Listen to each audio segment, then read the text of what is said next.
उपमुख्यमंत्री अजित पवार गेल्यानंतर पिंपरी चिंचवड शहराचं मोठं नुकसान जे आहे ते मोठी पोकळी जी आहे ती आता या ठिकाणी निर्माण झालेली आहे.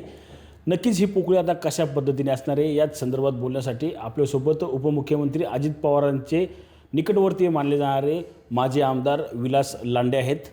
शेठ, विश्वास बसतो अजून अजित पवारांचं निधन झाले? नाही, आता अजितदादा गेल्याचं या ठिकाणी अजूनही आम्हाला विश्वास बसत नाही.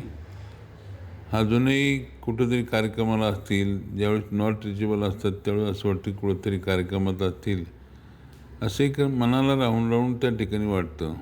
आणि की आज येतील, कुठंतरी कार्यक्रमाला असतील, कधीतरी त्यांचा फोन येईल, अरे काम कर, ते काम कर, हे राहिले ते राहिले, असं काहीतरी फोन येईल असं मनाला राहून राहून वाटतं. आणि ही जी घटना घडली ती अत्यंत हृदयाला त्या ठिकाणी छेद देणारी आहे. आणि खरं पाहिलं तर पिंपरी चिंचवड शहराचं खूप मोठं नुकसान तर झालं आहेच, पण राज्याचं खूप मोठं नुकसान झालेलं आहे. आणि बहुजनांचा बहुआयामी नेता कोण होता? तो अजितदादा पवार होते. कारण राज्यामध्ये आम्ही पाहिलं अनेक वर्ष, आता मी 1991 सालापासून त्यांच्याबरोबर 90 सालापासून, म्हणजे ह्या सगळ्या गोष्टीचा मी किती चढउतार झाले पण दादांच्या बरोबर मी त्या ठिकाणी कायम राहिलो. म्हणजे पवार परिवार हा एक त्या ठिकाणी असणारा, या परिसरातला नव्हे तर एक राज्यातला एक मोठा काम करणारा, सामाजिकदृष्ट्या असणारं हे घराणं. आणि दादा सहजपणे एखाद्याला पाठीव थाप दिली तरी त्या ठिकाणी तो सहजपणे माणूस पुढे यायचा आणि मोठा व्हायचा. या शहरामध्ये अनेकांना मोठं केलं. जे जे आता राजकारणात आहेत त्या सर्वांना मोठं करण्याचं काम दादाने केलेलं आहे. नक्कीच आपण पाहिलं तर गेला महिनाभर जे आपण पाहिलं तर महानगरपालिकेच्या निवडणुकीची रणधुमाळी सुरू होती. आता सध्या आपण पाहिलं तर अजित पवारांच्या निधनानंतर दोन्ही राष्ट्रवादी विलिनीकरणाच्या मोठ्या प्रमाणात चर्चा सुरू आहेत.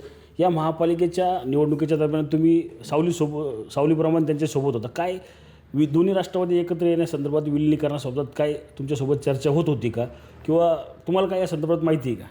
नाही, याच्यामध्ये तर माहिती अशी असण्यापेक्षा राष्ट्रवादी शरद पवार गट आणि राष्ट्रवादी अजितदादांचा गट एक युती म्हणून महानगरपालिकेची निवडणूक लढणार ही ज्यावेळेस त्या ठिकाणी बैठकीमध्ये दादांनी आम्हाला सांगितलं होतं. मग त्यावेळेस त्या बैठकीला अमोल कोल्हे, सन्माननीय आमदार रोहितदादा पवार, या पिंपरी चिंचवड शहराचे अध्यक्ष तुषार कामटे आणि आमच्या राष्ट्रवादी काँग्रेस अजितदादांचे अध्यक्ष योगेश भगर, मी असेल, अजित गव्हाणे, अण्णा बनसोडे, नाना काटे, ही युतीच्या संदर्भात त्या ठिकाणी चर्चा करत असताना त्यांना बोटा मोजणे इतकीच फक्त जागा त्यांनी दिल्या. दादा एवढी सांगायची की आता ती कुठं जाणार आहेत, त्यांच्याकडे त्यांचेच काही उमेदवार चांगले असेल तर आपल्याच गाड्यावरती उभे करा, कुठे जाणार नाही असं त्या ठिकाणी दादा बोलायचे. आणि ह्या सर्व गोष्टीला जाहीर सभेला काही 2-3 ठिकाणी आम्ही बरोबर गेलो होतो.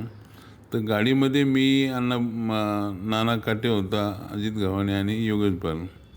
त्यावेळेस सहजपणे चर्चा करत असताना मी दादांना म्हटलं की दादा आता पवारसाहेबांचं वय झालेलं आहे, थकलेले आहेत, तर आता ह्या सगळ्या गोष्टी जरा तुम्ही आता हे सर्व जे चाललेले आम्ही ऐकतो ती जरा गांभीर्याने घ्या.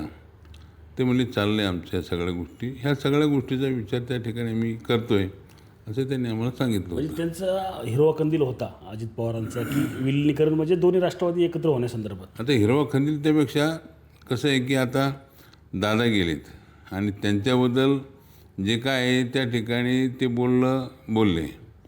त्यांचं स्पष्ट मत कायम असायचं की एखादं बोललं तर तुम्ही बोललं म्हणून सांगा, खोटं त्या ठिकाणी बोलायचं नाही.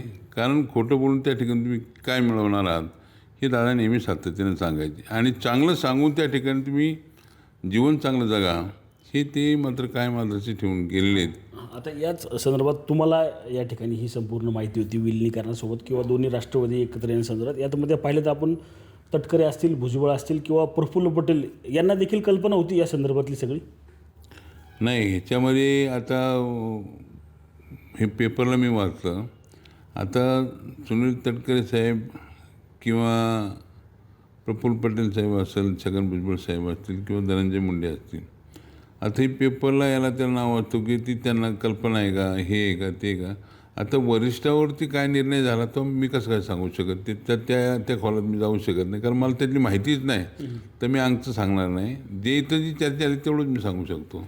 नक्कीच पिंपरी चिंचवड महानगरपालिकेच्या निवडणुकीदरम्यान उपमुख्यमंत्री अजित पवारांसोबत सावलीप्रमाणे असलेले विलास लांडे यांच्यासोबतही विलिनीकरणासंदर्भात जी आहे ती अजित पवारांची चर्चा या ठिकाणी झाल्याचा दावा जो आहे तो आता विलास लांडेंनी या ठिकाणी केलेला आपल्याला एकूणच पाहायला मिळत आहे. कॅमेरामॅन विशाल शिंदेसह मी रणजित जाधव, TV9 मराठी, पिंपरी चिंचवड.